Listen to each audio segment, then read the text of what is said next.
My brother arrived with a truckload of furniture on a bright Saturday morning, as if it were the most natural thing in the world. I heard the heavy steps on the porch, then the scrape of wood against wood as he pushed a dining table into the hallway. "This is mine now," he said without looking at me. His voice was flat, almost rehearsed. "The parents' house is mine." I stood in the kitchen doorway, my hands damp from dishwater. For 15 years I had lived in this house, cared for every corner of it, and nursed our mother until the very end. Yet my brother spoke as if I were a guest overstaying her welcome. He brought in a sofa next, then a tall cabinet. He was moving in without a word of discussion, as though my years here meant nothing. I stayed silent, but inside me something sharp began to turn. The sound of furniture dragging across the old oak floors echoed through the house that had been my whole life. I watched my brother claim each room as though it had been waiting for him all along. He tossed his jacket over the banister and called out, "I will be taking the front bedroom. The light is better there." I did not answer. My silence was the only dignity I had left in that moment. For 15 years this house had been more than a roof. It had been the place where I rose every morning before dawn to care for our mother. I fed her, bathed her, kept her warm through winters that seemed endless. I gave up steady work to be here, piecing together small sewing jobs and part-time bookkeeping just to cover expenses. The house taxes arrived every January, and I paid them without fail. Every year the amount crept higher, and every year I found a way, selling my jewelry, cashing small bonds our father had left, skipping doctor appointments when I should not have. I remember March of 2014 with painful clarity. The county sent a letter threatening foreclosure if $3,842 in back taxes was not paid. My brother did not appear then. He did not lift a hand. It was me who took the bus downtown, walked into the bank, and withdrew nearly every dollar I had saved for my own retirement. I handed it over at the clerk's window, my palms sweating as I signed the receipt. The clerk stamped it paid in full, and I carried that slip home as though it were a fragile treasure. Our mother never knew the weight of that sacrifice. I kept it from her so she could rest easy in her declining health. The following year, another bill arrived, $4, $126. Again I paid. I kept every receipt in a folder, the ink fading but the numbers clear. Year after year the same story. Taxes, repairs, the new roof in 2017 that cost $8,940, which I covered by cashing out a modest life insurance policy my husband had left me when he passed. I remember standing on the ladder myself, handing shingles up to the contractor, not because he needed help but because I wanted to be sure it was done right. That roof still keeps the rain out, and it was my money that secured it. Meanwhile, my brother called from time to time. Sometimes at Christmas, sometimes when he needed to borrow. He never once asked how our mother's breathing was in the night, how the arthritis made it hard for her to stand, how I managed to keep food on the table when my bookkeeping clients disappeared. His life rolled forward, new cars, vacations, dinners at restaurants I only saw in magazines. And I stayed. I stayed through the winters when the pipes burst and I patched them myself with trembling hands. I stayed through the long nights when mother's pain grew so bad that I sat beside her bed with a cool cloth, whispering stories until the dawn came. I stayed when neighbors passed by and shook their heads saying, "It is too much for one woman." I gave up more than I can measure. Vacations, friends, a chance to remarry when a kind man once asked me. I said no because I could not leave my mother, and I could not abandon the house that held her. 15 years dissolved into a routine of care and sacrifice. I lost track of myself somewhere in that time. My hands grew stiff, my hair thinned, and my own doctor's appointments went unattended. But I kept paying, I kept working, I kept the house alive. And now my brother carried in a leather armchair as if it were his throne. He looked around and declared, "It feels good to finally take over. You can use the small room upstairs if you want, until you figure out where to go." The words landed heavier than any tax bill ever had. After all I had given, after all I had lost, he was reducing me to a tenant in the house I had preserved with my own hands. I nodded once, not trusting my voice, but inside something began to shift. 2 weeks later he called me down to the kitchen. His voice had that false brightness I knew too well, the tone he used when selling cars in his younger days. I walked in and found him sitting at the table with a mug of coffee that I had brewed, spread out like he owned the place. "I have been thinking," he said, tapping his fingers on the tabletop. This house is too much for you now. The stairs, the maintenance, the costs. It is time you moved somewhere more manageable. I stood still, my hands pressed against my apron. You can stay here for a while, of course, he continued. But eventually you will need to face reality. And I have a solution. I will clear some space in my basement. You can move in there. I will make it comfortable. A little kitchenette, maybe a small bathroom. It will be perfect for you. He smiled as if he had offered me a palace. The basement. I remembered that space, dark, low ceiling, damp smell in the corners. I had cleaned it more than once when Mother feared it was molding. Even with the lights on, it felt like a storage hole. Not a place for a woman who had spent her whole life building a home. Your basement, I said, my voice flat. Yes, he said quickly. Think of it as security. You will not have to worry about bills or taxes. You will just live quietly and I will take care of everything. It is better for everyone this way. For everyone. That phrase sat in the air like poison. He was not thinking of me. He was thinking of ownership, of appearances, of a house in his name without my presence to trouble him. I wanted to shout at him then, to throw the receipts and the tax bills and the roof contract in his smug face. I wanted to tell him how many years I had sat beside Mother's bed while he spent weekends at the lake. I wanted to scream that this house still smelled of the soup I cooked when she was too weak to lift a spoon, that every corner bore my fingerprints and my sacrifices. But the words caught in my throat. Instead, I said nothing. I nodded once and walked back upstairs. That night, I sat in the front bedroom, the one he had claimed for himself, and stared at the shadows on the ceiling. The walls seemed to whisper every moment I had lived here. Mother calling for water in the night, the sound of the contractor's hammer when we repaired the roof, the shuffle of envelopes when the tax bills came due. My life was pressed into this house like ink on paper. And now he wanted me underground in his basement. I opened the drawer of the nightstand and pulled out an old photo album. It was worn, the corners softened from years of turning. Mother had kept it near her bed, and after she passed, I tucked it away. My fingers trembled as I lifted the cover. The pages smelled faintly of dust and lavender. Photos of childhood birthdays, Christmas mornings, family trips to the lake. There we were, small and smiling before life taught us the price of love. I turned each page slowly, remembering the faces, the voices. Then I found it. A photograph of me and Mother standing by the front porch. I must have been 17. She had written on the back in her neat, careful hand, "A house for my daughter." I froze. The words burned brighter than any signature on a legal document. They were her intention, her truth, written long before sickness hollowed her body. I pressed the photo against my chest, the old paper trembling with my heartbeat. For years I had believed my sacrifices would vanish into silence, that no one would ever recognize what I had given. But here in her own handwriting was the proof that she saw me. She had meant this house for me. The dam inside me broke then. Not with tears but with resolve. The basement was not my future. My brother's basement would never be my home. This house was mine by sacrifice, by care, and by my mother's own words. The next morning, I placed the photo on the kitchen table where my brother always sat with his coffee. When he came in, he looked at it, then at me. "What is this supposed to mean?" he asked. "It means," I said evenly, "that you will be leaving. This house is mine." His face twisted, his mouth opening to protest, but I raised a hand.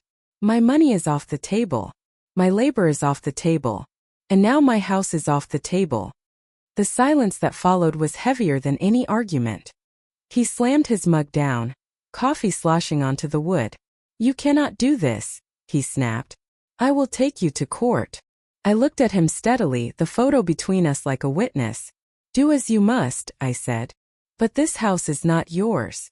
His threats did not stop at that table. For days afterward, he stormed through the rooms like a landlord inspecting property. He rattled door handles, opened cupboards, and reminded me of the cost of utilities as if he were already the one paying them. At night, I heard him on the phone in the living room, his voice sharp and urgent. Words like lawyer, inheritance, and eviction carried through the thin walls. Once, I came downstairs to find him spreading papers across the table. He shoved them into a folder when I entered. but not before I saw the bold heading. Petition for possession of real property. You are making a fool of yourself, he said, his voice cold. You have no claim. The house is mine. If you do not cooperate, I will make sure the court throws you out. You will be lucky if you keep your clothes. I did not reply. Instead, I looked at the photo that I had left pinned to the refrigerator door. A house for my daughter. The words steadied me every time his voice tried to shake me. That night I gathered all my folders, 15 years of tax receipts, contractor bills, utility payments, even the stamp slip from the bank the year foreclosure loomed. I stacked them neatly in a box. Then I placed the photo album on top. The next morning, I walked to the notary's office downtown. It was a small building with peeling paint, the kind of place most people overlook. Inside, the air smelled of paper and ink. The notary, Mrs. Flores, was a woman near my age with sharp glasses and a calm voice. I laid the photo on her desk first. My mother wrote this, I said. I need to know if her handwriting can be confirmed. She picked it up carefully like something fragile. Her eyes moved over the faded letters. She nodded once. Do you have samples of her signature? She asked.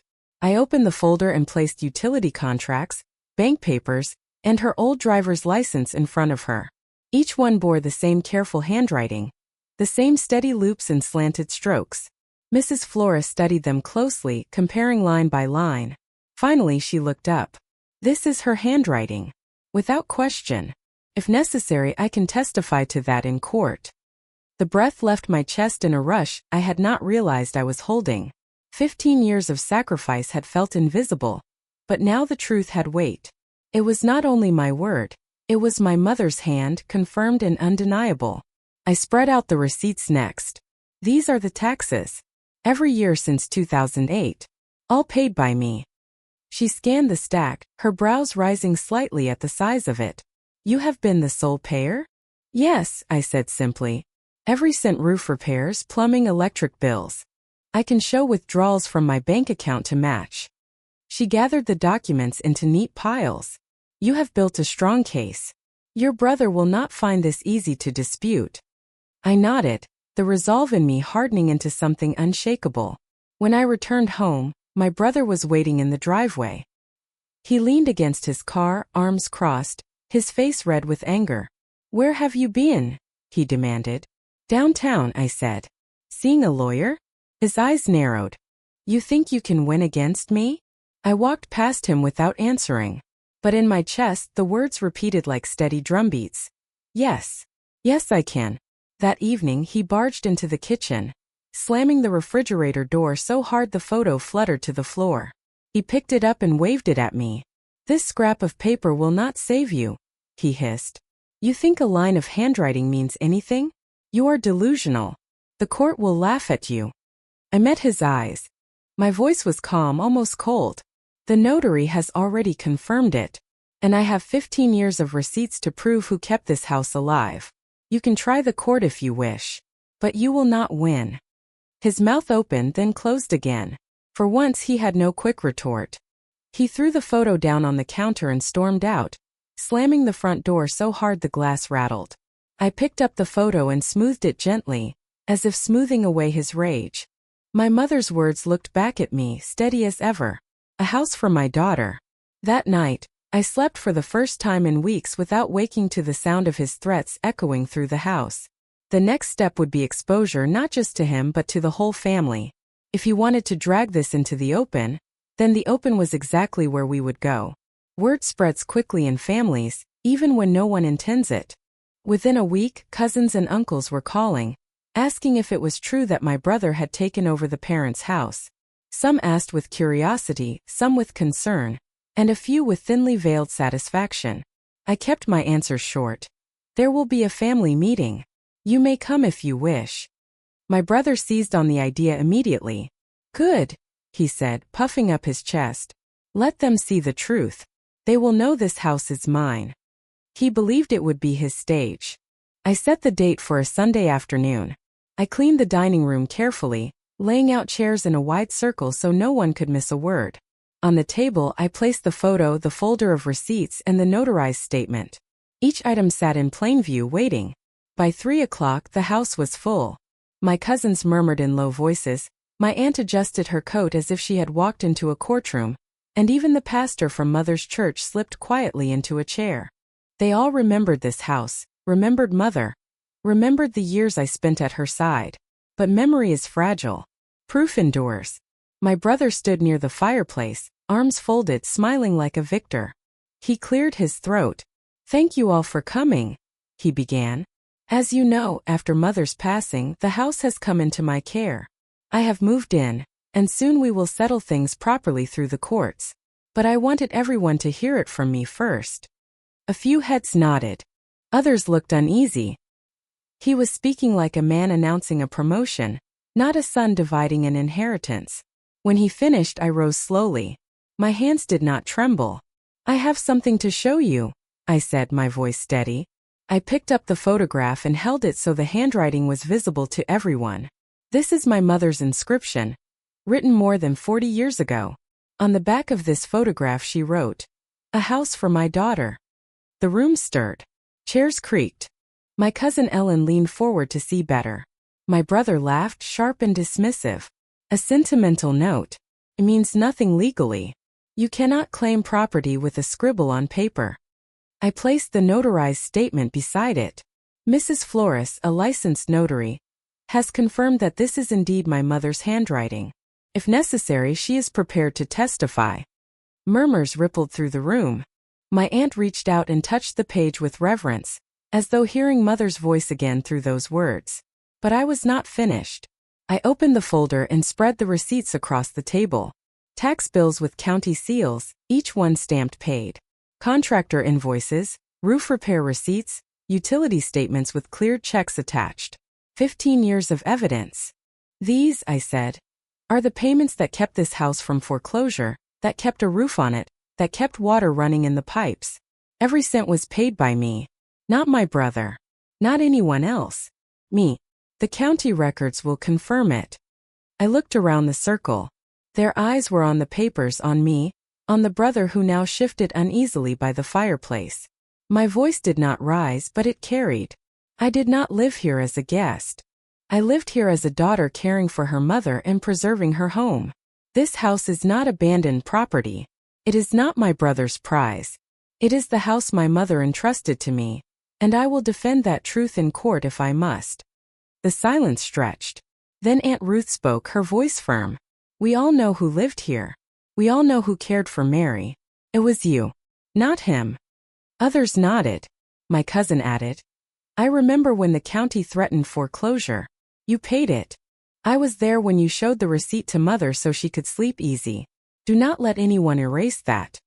My brother's face flushed dark red. "You do not understand," he snapped. "Mother wanted the house to stay in the family name. I am the eldest son. It is my right." But his words rang hollow now. The evidence lay too plain, too heavy. The receipts, the notarized statement, the photograph. It was an iron chain of truth that no amount of bluster could break. "You speak of rights," I answered quietly. "But rights are nothing without responsibility. For 15 years you abandoned both. You did not pay, you did not care, you did not come. And now you want to take. That is not a right. That is greed." Gasps rose from the family. Some looked at him with open disapproval, others with quiet pity. He tried to speak again, but his voice faltered. His smile was gone. The pastor cleared his throat gently. "What is written here?" He gestured to the photograph. "Matches what we all saw in life. Mary wanted her daughter cared for.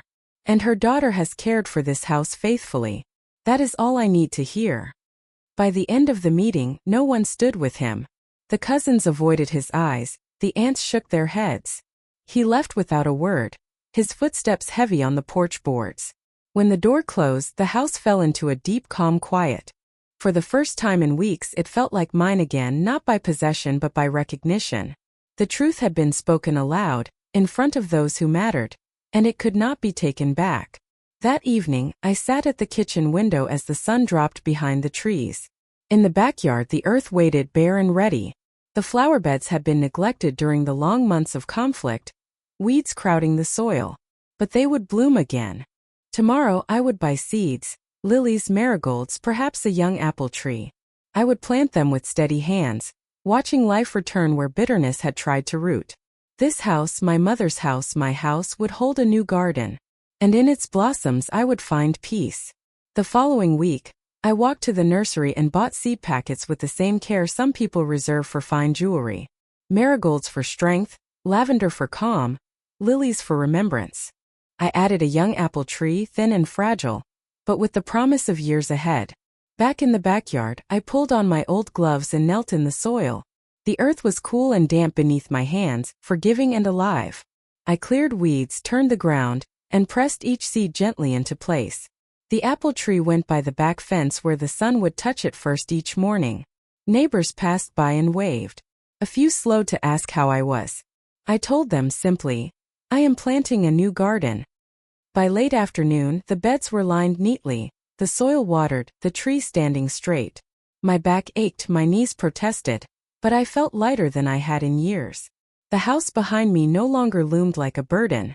It stood steady, sheltered by the work of my hands and the truth of my mother's words. I sat on the porch as the evening cooled, watching the shadows lengthen across the yard. Soon green shoots would break the soil and in time, blossoms would fill the air with color and fragrance. The garden would grow as I grew, rooted not in sacrifice alone, but in boundary and peace. The house was no longer a battlefield. It was my home. And as the first stars appeared above the darkening trees, I whispered into the quiet, "Thank you, Mother. I am safe now." Stories like this one always raise more questions than answers.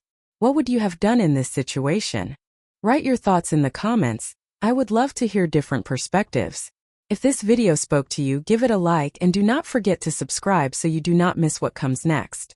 Every story has a lesson and the next one might be yours.